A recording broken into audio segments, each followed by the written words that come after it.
Heart disease is the #1 cause of death in both men and women globally and claims more lives than all forms of cancer combined. Cardiac arrest may be caused by almost any known heart condition and is often fatal if appropriate steps aren't taken immediately. Cardiac arrest does not discriminate. It can affect all ages, genders, nationalities, and races. This is why early recognition and immediate cardiopulmonary resuscitation, or CPR, are crucial for survival from cardiac arrest. Healthcare providers are the backbone of the systems of care in both the community and medical facilities. Advanced rescue measures cannot be successful on their own without solid basic life support, or BLS. This training will guide you through the key practices of high-quality BLS.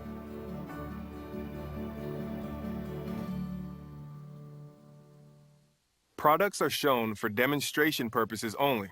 The AHA does not endorse or recommend any specific manufacturer or product. In order to show skills clearly, the healthcare providers in this video do not always use recommended personal protective equipment, such as gloves. The AHA's mission of saving lives is a global initiative. The AHA recognizes that heart disease is the #1 killer of both women and men. However, most skills in this video will be demonstrated on male victims to respect global awareness and cultural sensitivity.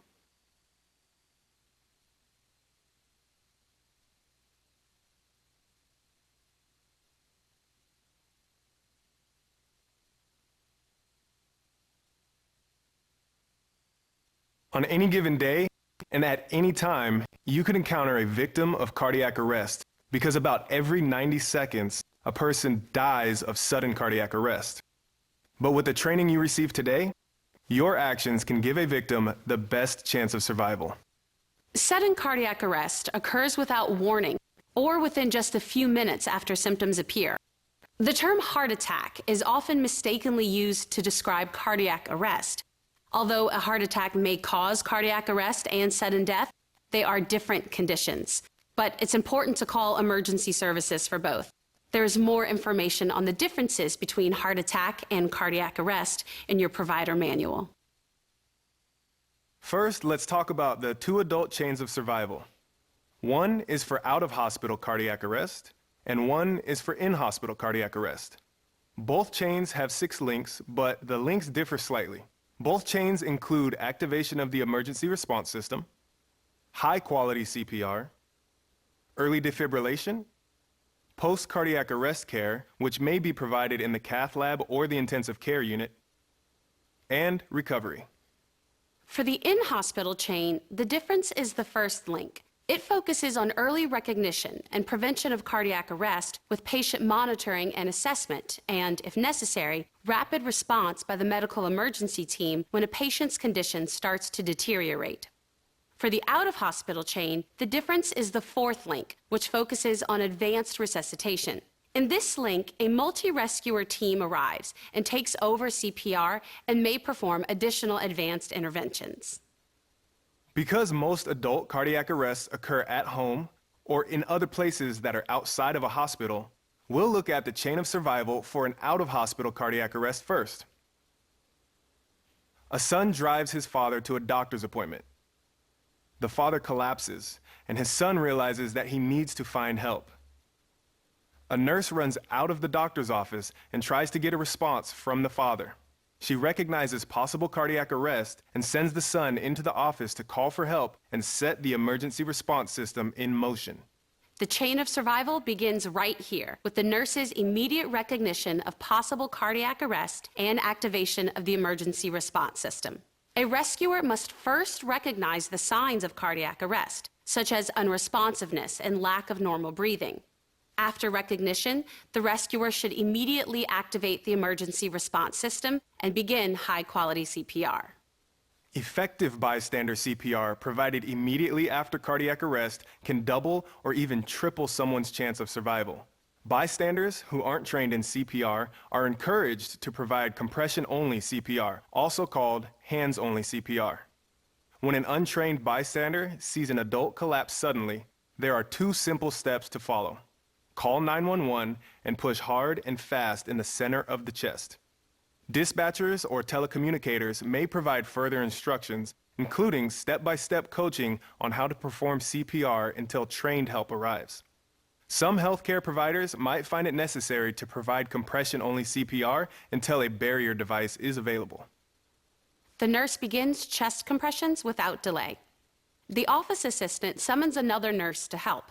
The second nurse arrives with the AED. This introduces the next link in the chain of survival. The AED, or Automated External Defibrillator, is a lightweight, portable device that can identify an abnormal heart rhythm that needs a shock. The AED can then deliver a shock that can convert a rhythm back to normal. Most sudden cardiac arrests are triggered by abnormal heart rhythms called arrhythmias. A common and treatable arrhythmia causing cardiac arrest is ventricular fibrillation, or VF. With VF, the heart's electrical impulses suddenly become chaotic and ineffective. Blood flow to the brain and other vital organs stops abruptly, and the person loses consciousness. Death usually follows unless a normal heart rhythm and pulse are restored within minutes. The AED uses voice prompts, lights, and on-screen messages to tell the rescuer the steps to take. AEDs are simple to operate, allowing lay rescuers and healthcare providers to attempt defibrillation safely. Once EMS providers arrive and take over, they provide advanced life support. This extends the chain to give the person the best chance of survival. Advanced life support can occur in any setting and provides more advanced treatment to the person. After the person achieves return of spontaneous circulation, or ROSC, EMS transports the person for post-cardiac arrest care. Post-cardiac arrest care after ROSC focuses on preventing the return of cardiac arrest and improving long-term survival. Recovery from cardiac arrest continues long after hospital discharge and includes physical, emotional, and family support. These 6 links show the most important actions needed to treat cardiac arrest. BLS is the foundation for saving lives after a cardiac arrest. In this course, you'll learn the skills of high-quality CPR for people of all ages and practice delivery of these skills, both as a single rescuer and as a member of a multi-rescuer team. Now, let's go back and review a rescue, focusing on the steps of BLS as they happen. There are several steps of BLS that need to be performed when you suspect someone is in cardiac arrest. First, assess the scene quickly to make sure it's safe for you and the victim. Then, simultaneously check for breathing and a pulse. Abnormal breaths are common in the first minutes of a cardiac arrest. These abnormal breaths are called agonal gasps and should not be confused with normal breathing. Rescuers can sometimes mistake agonal breathing for normal breathing and fail to recognize cardiac arrest and initiate CPR. Seizure-like activity can also sometimes delay the recognition of cardiac arrest. If the person has no signs of responsiveness, the emergency response system has been activated with an AED on the way, and there are no signs of breathing or a pulse, then immediately begin CPR starting with chest compressions. The delivery of rapid, strong compressions is a priority, but be sure to deliver ventilation as soon as the pocket mask or bag mask device arrives. Once the AED arrives, it is important to use it immediately. We will go over proper AED use later in the course. You never know what situation you'll face or what resources will be accessible. It's important to have the knowledge and a framework to provide high-quality, life-saving CPR, regardless of the conditions and circumstances. Now, we will focus on the individual skills that rescuers perform. It is most effective to perform CPR as a team. But to be an effective team member, you'll need the individual skills of CPR. So, we'll start there. As a healthcare provider, your first step is to assess the surroundings for safety. Then, tap and shout to see if the person responds. If not, you should shout for nearby help or activate the emergency response system in your workplace. Check for breathing by scanning the person's chest, looking for chest rise. Check for a carotid pulse. The technique of feeling for the carotid pulse is usually easier to perform on the side closest to you. Use 2 or 3 fingers to locate the person's trachea, and then slide your fingers into the groove just to one side of the trachea. You can scan for breathing and check for a pulse simultaneously to minimize time before compressions. The check for breathing and pulse should take at least 5, but no more than 10 seconds. If you observe no breathing, abnormal breathing, or only gasping, and you do not feel a pulse, ensure that help is on the way and start chest compressions immediately. Before you start chest compressions, make sure the person is lying face up on a firm, flat surface. If you need to remove clothing to expose the person's chest, do it quickly. You need to work with a bare chest because later you'll attach the AED pads to bare skin. By starting compressions, you are initiating the CAB sequence, or compressions, airway, and breathing sequence. In the first few minutes of a cardiac arrest, there is still oxygen in the bloodstream. Starting CPR with chest compressions can pump that oxygenated blood to the brain and heart. After you give compressions, open the person's airway and deliver breaths. It's important to minimize interruptions in chest compressions to 10 seconds or less. Each time you stop compressions, the blood flow to the heart and brain decreases significantly. When you resume compressions, it takes several compressions to increase blood flow to the heart and brain back to the same levels. So any interruption in chest compressions can result in low blood flow and minimize the chance of ROSC. To begin, place the heel of one hand on the center of your mannequin's bare chest, over the lower half of the breastbone. Place the heel of your other hand on top of the first. Make sure that your shoulders are directly over your hands with your elbows straight. And when we start, remember to push straight down on the breastbone to get adequate depth. When you push, push hard and fast. There is some evidence that compressing too deep can increase injuries from CPR. However, a larger problem is that most providers don't compress deep enough. So focus on making sure your compressions are deep enough. Compress at a rate between 100 to 120 per minute while counting out loud, making sure the compressions are at least 2 inches or at least 5 centimeters deep, and allowing the chest to recoil after each compression. We recommend using a feedback device that provides real-time corrective feedback on CPR quality regarding rate, depth, and chest recoil, not just when performing CPR in practice, but also in your workplace. We'll talk more about feedback devices throughout the course, and you will complete some practice and testing with them later.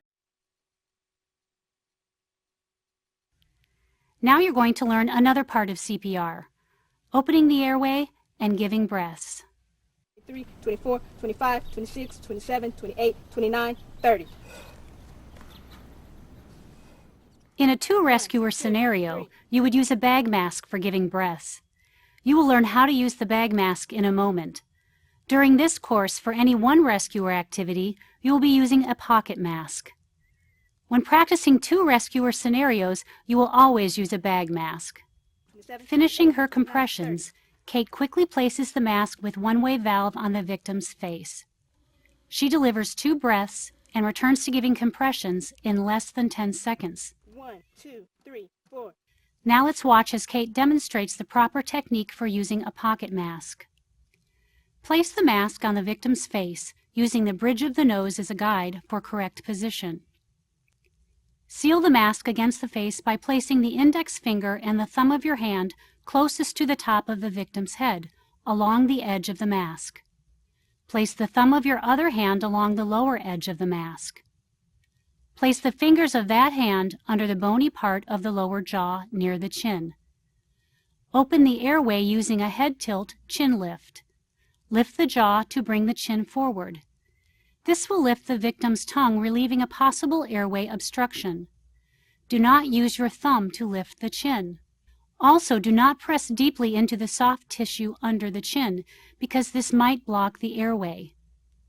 Press the mask down and lift the jaw to hold the mask tightly against the face and give 2 breaths while watching for chest rise. Actually seeing the chest rise with each breath is the best way to ensure your breaths are effective. Each breath should be delivered over 1 second. In a 2-rescuer scenario, the bag mask system is the most common method used by healthcare providers to deliver rescue breaths and rescue breathing. A bag mask device consists of a ventilation bag and a face mask. It can be used with or without an oxygen source, and it comes in a variety of sizes. If you're using supplementary oxygen with the bag mask, the delivery method is exactly the same as without supplementary oxygen. Deliver each breath over 1 second, making sure you do not deliver the breath too quickly or forcefully. This will help reduce the chance of gastric inflation, air going into the victim's stomach instead of his or her lungs. If too much air enters the stomach, it can cause vomiting and potentially aspiration. Proper use of a bag mask requires instruction and practice. Just watch as Tony demonstrates the proper techniques. You'll have a chance to practice these skills in a few minutes. First, position yourself directly above the victim's head. You will use the E-C clamp technique to hold the mask in place. To do this, place the mask on the victim's face, using the bridge of the nose as a guide. Use the thumb and index finger of one hand to make a C to press the edges of the mask to the face. The remaining 3 fingers of your hand should form an E to tilt the head back, lift the angle of the jaw, and open the airway. Make sure you squeeze the mask with your thumb and index finger while lifting the jaw to achieve an airtight seal between the mask and the face. Squeeze the bag with your other hand or push it against your leg or body. If the chest doesn't rise with each breath, then you are not providing adequate breaths. If this occurs, readjust the mask, reposition the head and neck, and attempt to ventilate. If necessary, administer a larger amount of air. With or without supplementary oxygen, give 2 breaths after every set of 30 compressions. Now you're going to learn how to work as part of a team. For some healthcare providers and other rescuers, a 2-person or team rescue is far more common. In 2-rescuer CPR, each rescuer has a specific role. Rescuer 1 should be positioned at the victim's side. It is Rescuer 1's role to perform chest compressions, counting out loud. 1, 2, 3, 4. You have already learned the proper technique for compressions. Rescuer 2 should be positioned at the victim's head. It is Rescuer 2's role to maintain an open airway and give breaths with a bag mask while watching for chest rise and avoiding excessive ventilation. Rescuer 2 should also encourage Rescuer 1 to perform chest compressions that are fast and deep enough and to allow complete chest recoil between compressions. 7, 8. Remember, push hard and fast, at least 2 inches or 5 centimeters. His chest needs to fully recoil between compressions. 5, 26, 27, 28. As you are aware by now, giving good compressions can be very tiring. So in a 2-person rescue scenario, it's important to switch roles about every 2 minutes to prevent fatigue. Every time the AED tells you to reanalyze, switch roles. If there is no AED present, switch roles after every 5 cycles of CPR. Now you know how to perform 2-person rescue. But let's review some key points. The first rescuer performs chest compressions and counts out loud. The second rescuer maintains the open airway and gives breaths. The compression-ventilation ratio for adults is 30:2. Compression should be paused when giving breaths until an advanced airway is in place. When performing CPR without an AED, rescuers switch roles about every 5 cycles to prevent fatigue. When an AED is present, switch roles every time the AED tells you to reanalyze. This switch should take less than 5 seconds, minimizing hands-off time. The rescuer giving breaths must monitor the chest compressions that are being delivered, encourage the compressing rescuer to push at an adequate rate and depth, and allow complete chest recoil after each compression. Now we're going to pause the video to allow you to ask questions and prepare for the next section of the course, defibrillation.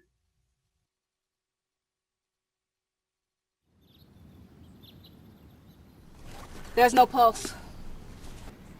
1, 2, 3, 4. Remember, 5, 6, push hard 7, and fast, 9, at least 10, 2 inches or 11, 5 12, centimeters. 13, 14, His chest 15, needs to 16, completely 17, recoil after 18, each 19, compression. 21, 22, 23, 24, 25, 26, 27, 28. Analyzing Everybody clear? heart rhythm. Do not touch the patient. Although AEDs may differ slightly, There are 4 universal steps for operating an AED. First, turn on the AED. Open the carrying case or the top of the AED, then turn the power on. Some devices will power on automatically when you open the lid. The AED will guide you, but it's still critically important that you know these steps. Some AEDs may have adult and pediatric pads. Make sure you use the adult pads on anyone 8 years of age and older. Peel away the backing from the pads. Following the pictures found on the pads, attach the adhesive pads to the victim's bare chest. Place one pad to the side of the left nipple. Place the other pad on the victim's upper right chest directly below the collarbone. If instructed by the AED, clear the victim and analyze the rhythm. 11, 12. Analyzing heart rhythm. Do not touch the Analyzing. patient. Let's switch. Shock needed. Charging. Stay clear of patient. Press the Shock flashing advised. button Clear. now. Be sure that no one is touching the victim, not even the person in charge of giving breaths. Ideally, you will pause CPR during or immediately after a set of compressions. Some AEDs will tell you to push a button to allow the AED to analyze the heart rhythm. Others will do that automatically. The AED may take about 5 to 15 seconds to analyze the rhythm. The AED then tells you if a shock is needed. If the AED recommends a shock, it will tell you to clear the victim and push the shock button. Again, be sure no one is touching the victim to avoid injury to rescuers. Then loudly state a clear the victim message. It can be something like, "Everybody's clear," or simply, "Clear." Perform a visual check to ensure that no one is in contact with the victim. Shock advised. Clear. Press the shock button. The shock may produce a sudden contraction of the victim's muscles. As soon as the AED gives the shock, immediately resume CPR, beginning with chest compressions. Do not remove the AED or turn it off. The AED will repeat the analyze and shock cycle every 2 minutes. No shock needed. When the AED indicates no shock advised, you do not check the pulse first, you immediately start chest compressions again. There are also some special situations you'll need to consider when using an AED. If a victim has hair on his chest, the hair may prevent the pads from sticking. The AED may tell you to check the pads. If this happens, press the pads down more firmly. If they still aren't sticking, rip the pads off forcefully, removing the chest hair. Then reapply a new set of pads to the bare skin. If your AED supply kit has a razor, you can use this to shave the area as well and then reapply a new set of pads. Water on the victim's chest could allow the shock to travel through the water between the pads and prevent delivery of an effective shock dose to the victim's heart. If someone is lying in water, you should quickly move the victim to a dry area. If the victim is lying on snow or in a small puddle, you may use the AED. If the chest is covered with water or sweat, wipe the chest before attaching the AED pads, but wipe the chest quickly as it doesn't have to be completely dry. Some people have implanted pacemakers and/or defibrillators in the same place where you would put the AED pads. The device will look like a round or square lump, smaller than a deck of cards.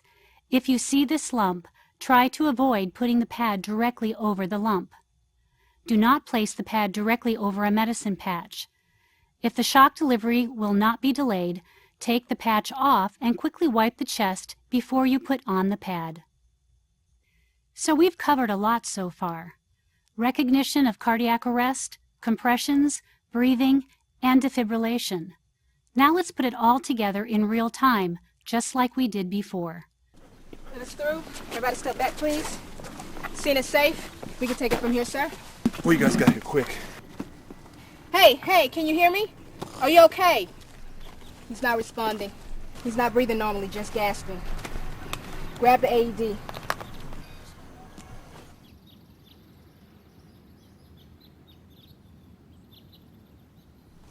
There's no pulse.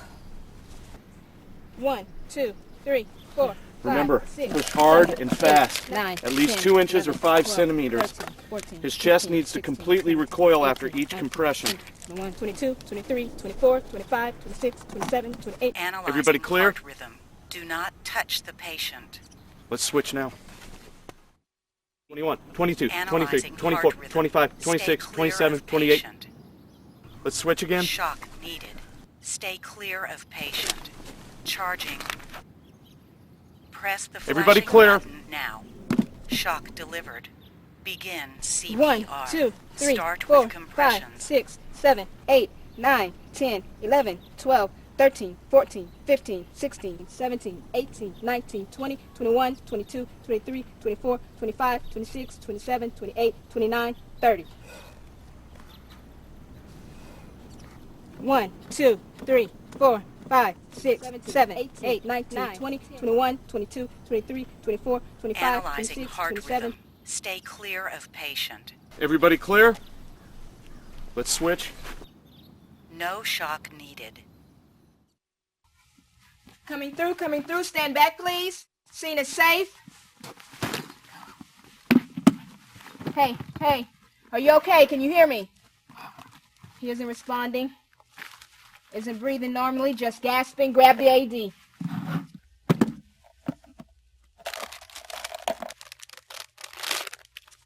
There's no pulse. 1, 2, 3, 4, 5, 6, 7, 8, 9, 10, 11, 12, 13, 14, 15, 16, 17, 18, 19, 20, 21, 22, 23, 24, 25, 26, 27, 28, 29, 30.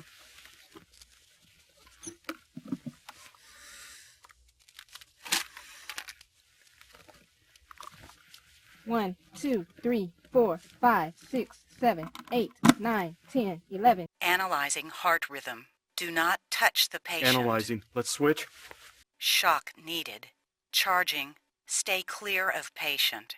Press the flashing button Shock advised. now. Clear. Shock delivered. Begin 1, CPR. 2, 3, 4, Start with 5, compressions. 6, 7, 8, 9, 10, 11, 12, 13, 14, 15, 16, 17, 18, 19, 20, 21, 22, 23, 24, 25, 26, 27, 28, 29, 30.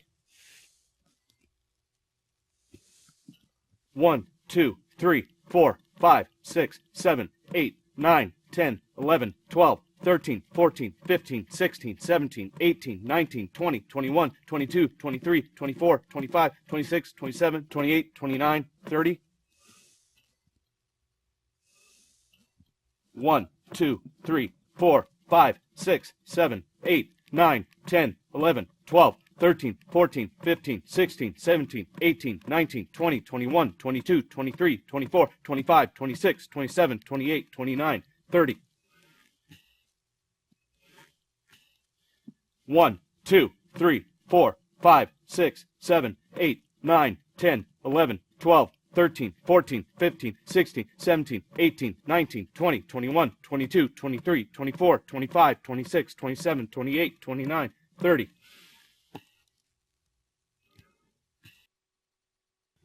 Now we're going to pause the video to allow you to ask questions and prepare for the next section of the course, Child BLS.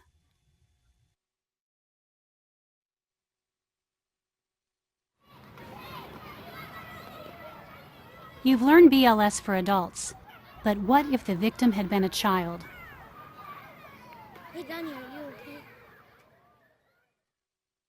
There are important differences between BLS for children and BLS for adults.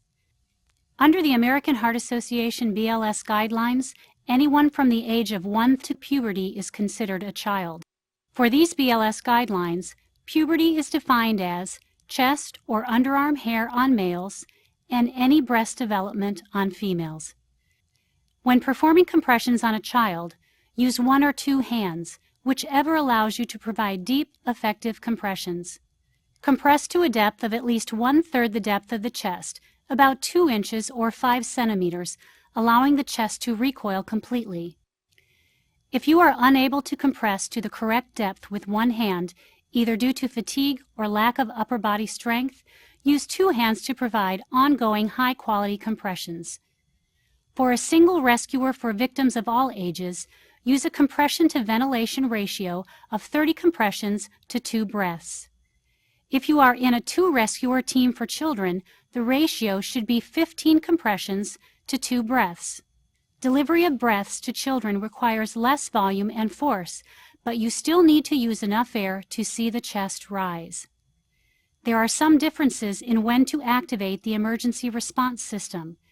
If you did not witness the arrest and are alone, you should perform 5 cycles of CPR before you leave the child to activate the emergency response system.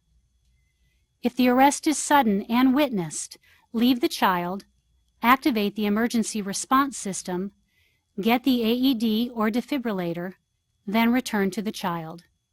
As you can see, there aren't a lot of differences between adult and child CPR, but they are important ones.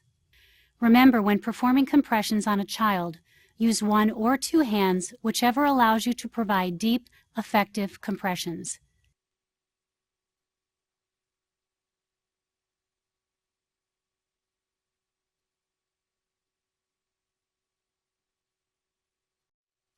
One, 2, 3, 4, 5, 6, 7, 8, 9, 10, 11, 12, 13, 14, 15, 16, 17, 18, 19, 20, 21, 22, 23, 24, 25, 26, 27, 28, 29, 30.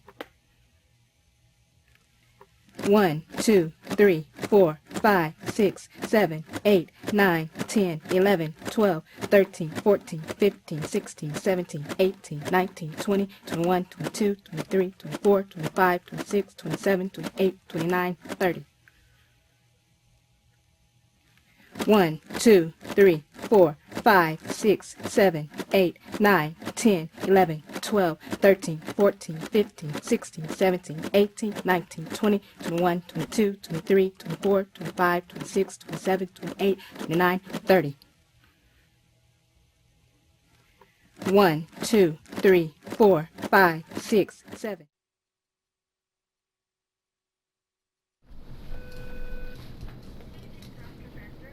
Baby. Greg, I think we got a problem here. Greg, she's not breathing. Activate emergency response. Got it.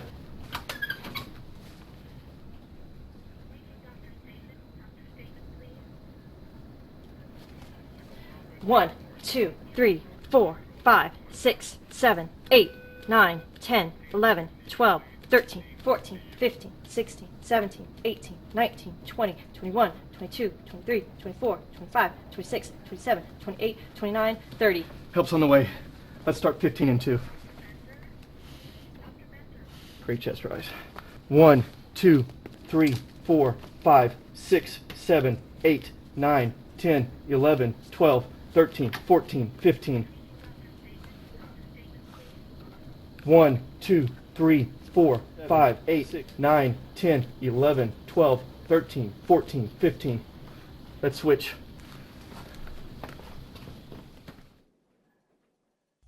Any emergency can seem scarier when an infant is involved. However, the principles of performing CPR on infants less than a year old are the same as they are for adults and older children, with a few significant differences. To begin, let's take things in the same order as we did for adult CPR.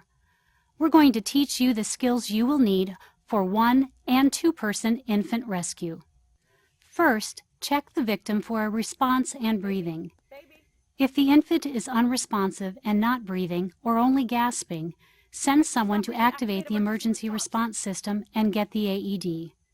Check the infant's brachial pulse. Place 2 or 3 fingers on the inside of the upper arm, between the infant's elbow and shoulder. Press the index and middle fingers gently on the inside of the upper arm for at least 5 seconds and no more than 10 seconds when attempting to feel the pulse.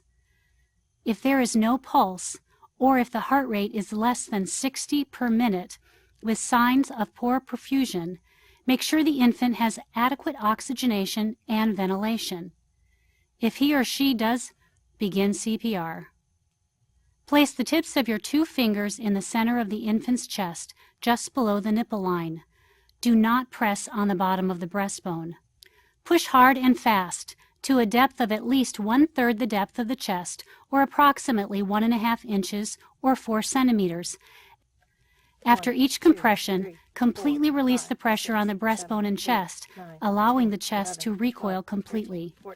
Count out loud as you give compressions. Give 30 compressions in a row. Now let's take a look at using a bag mask device to provide rescue breaths for infants. Make sure you have the right size mask so it isn't too big. Remember, chest rise is the most observable sign to determine the effectiveness of your rescue breaths. First, position yourself directly above the infant's head. Place the mask on the victim's face using the bridge of the nose as a guide. Use the thumb and index finger of one hand to make a C to press around the edges of the mask. The remaining fingers of your hand should form an E to lift the angle of the jaw and open the airway. If you tilt or extend an infant's head beyond the neutral position, the infant's airway may become blocked. Make sure you hold the mask against the face with your thumb and index finger while using the remaining fingers of that hand to lift the jaw and open the airway. Make sure you make a tight seal between the mask and the infant's face. Squeeze the bag with your other hand to deliver just enough breath to make the chest rise. Deliver each breath over 1 second. If the chest doesn't rise, then you are not providing adequate breaths. Adjust the mask, reposition the head and neck, or administer a larger amount of air. Now let's look at a couple of key differences when you are performing 2 rescuer versus 1 rescuer CPR on an infant. One is a different hand placement. When you do 2 rescuer CPR, the compressor will place both thumbs side by side in the center of the infant's chest on the lower half of the breastbone. Do not press on the tip of the breastbone. The thumbs may overlap in very small infants. The other key difference is in the compression to breath ratio. With 2 rescuers, for the child or the infant, you will use a ratio of 15 compressions to 2 breaths. Now let's review the entire sequence of BLS for an infant. Just watch now. You'll have a chance to practice momentarily. First, check for responsiveness and breathing. If the infant doesn't respond and is not breathing or only gasping, shout for help. If you're alone, begin the steps of BLS. If others are present, send them to activate the emergency response system and get the AED while you remain with the victim to check the pulse and begin the steps of BLS. Check the infant's brachial pulse by gently pressing 2 or 3 fingers on the inside of the upper arm, between the elbow and the shoulder. Do this for at least 5 seconds, but no more than 10 seconds. Begin compressions at a ratio of 30 compressions and 2 breaths. 9, 10, 11, 12, 13, 14, 15, 16, 17, 18, 19, 20, 21, 22, 23, 24, 25, 26, 27, 28, 29, 30.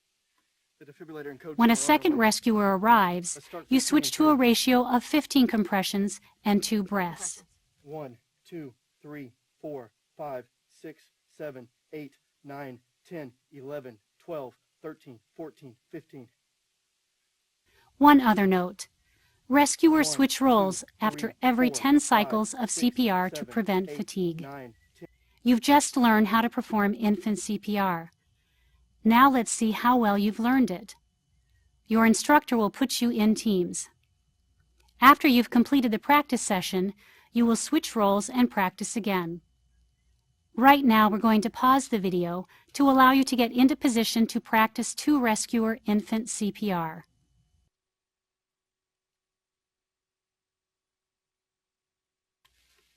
Baby, baby. Greg, she's not breathing. Activate emergency response. Got it. 1, 2, 3, 4, 5, 6, 7, 8, 9, 10, 11, 12, 13, 14, 15, 16, 17, 18, 19, 20, 21, 22, 23, 24, 25, 26, 27, 28, 29, 30.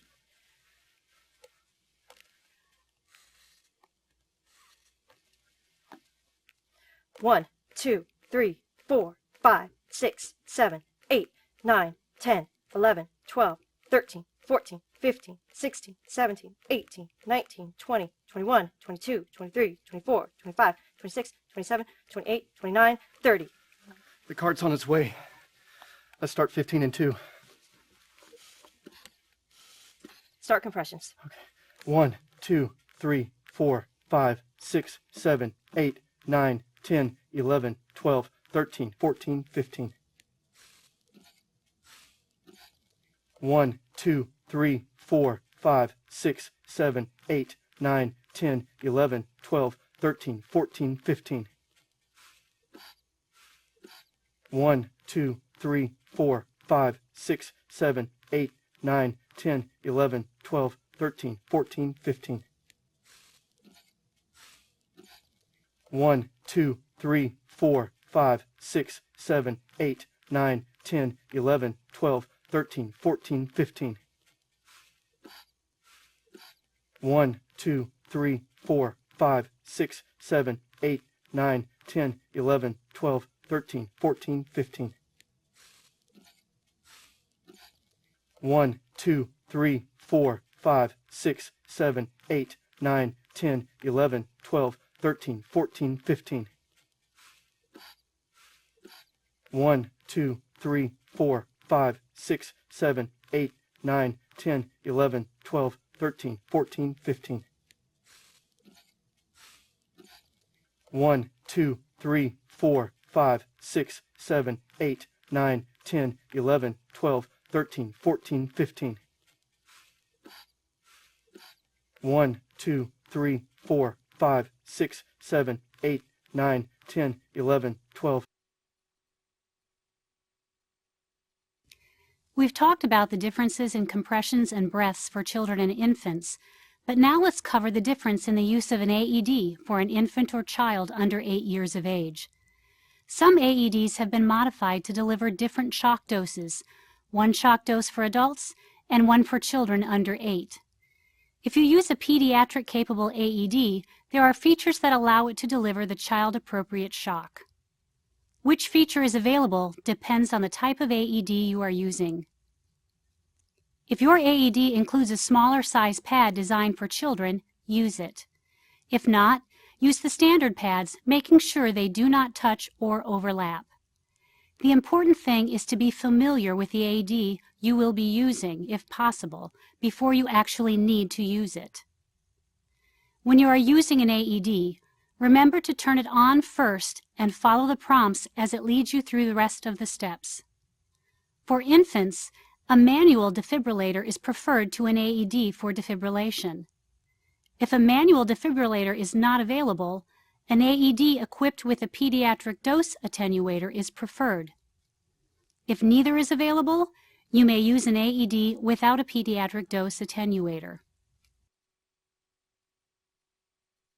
You've learned a lot so far, but another thing you should know is what to do if a victim has a pulse but is not breathing effectively. When an adult, child, or infant has a pulse but is not breathing effectively, rescuers should give breaths without chest compressions. This is rescue breathing. For adults, give one breath every 5 to 6 seconds, about 10 to 12 breaths per minute. For infants and children, give one breath every 3 to 5 seconds, about 12 to 20 breaths per minute. Give each breath in 1 second. Each breath should result in visible chest rise.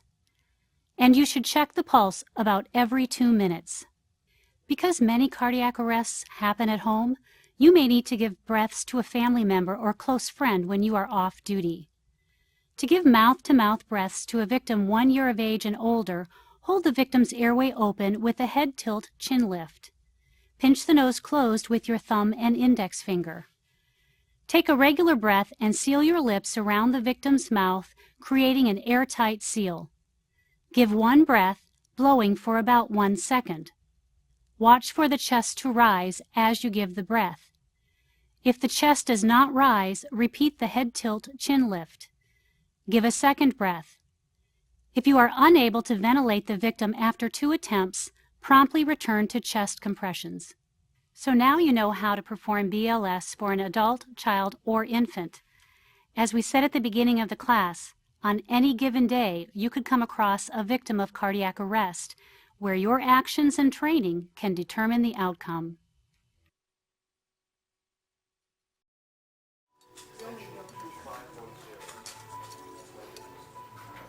Well, hey, Scott. Hey, Sam, how you doing? I'm looking forward to a few days of not being on call. I didn't think you ever needed rest. Oh, I'm not resting. I've got my whole family coming into town this weekend, and they're expecting me to provide the entertainment. What's wrong? I think he's choking. Are you choking? I'm gonna help you.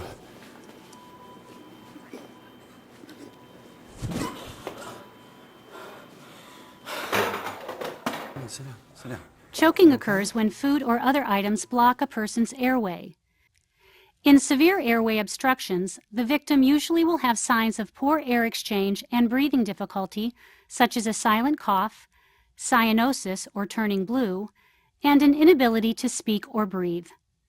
The adult or older child may clutch the neck with both hands, making the universal choking sign. This is a signal to ask if the victim is choking.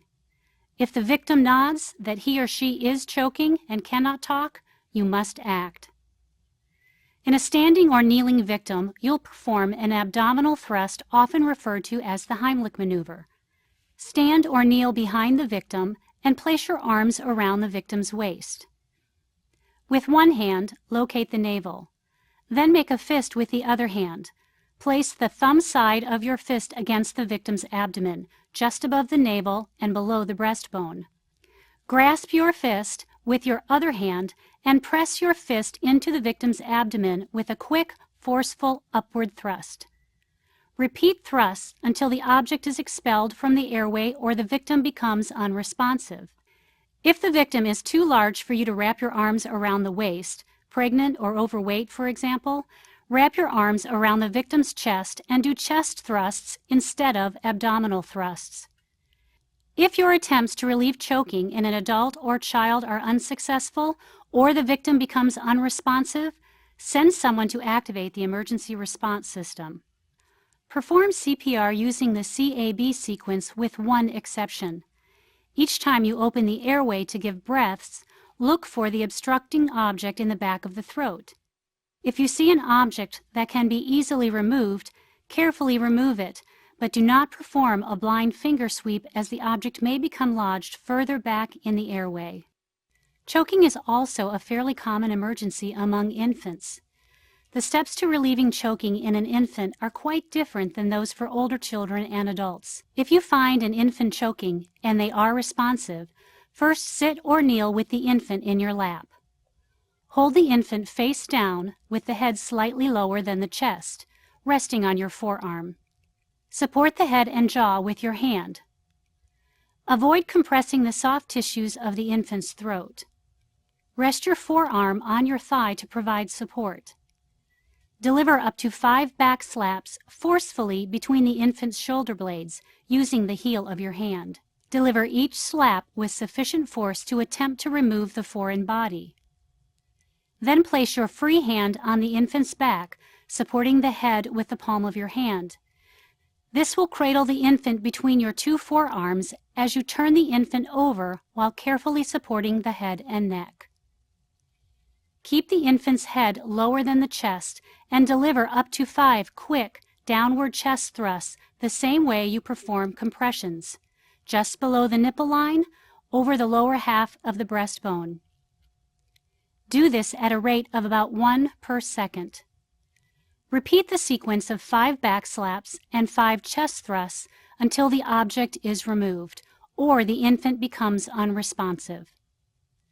Right now we're going to pause the video to allow you to get into position to practice with the mannequins.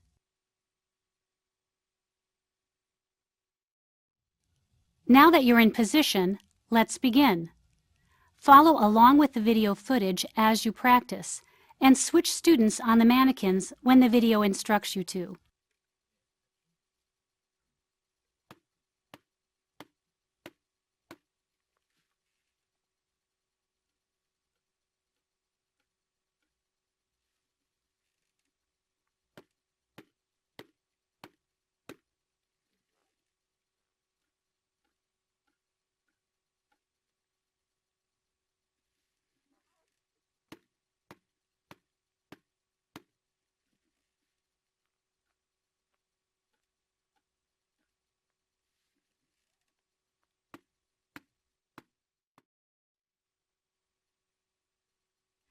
As with an adult, if a choking infant becomes unresponsive, shout for help. Then lay the infant on a hard, flat surface. Perform CPR with one exception. Each time you open the airway to give breaths, look for the obstructing object in the back of the throat. Chest compressions may help move the object so you can remove it. Once you can see the object, carefully try to remove it. Never perform a blind finger sweep. You only want to sweep for an object if you can see it. If you are alone, after about 2 minutes or 5 cycles of CPR, activate the emergency response system. So you've learned the proper BLS rescue techniques of CPR, rescue breathing, and treatment of choking, and know how to react in a 1 or 2 person rescue situation. Now you get to show how well you've learned. Your instructor will evaluate each of you.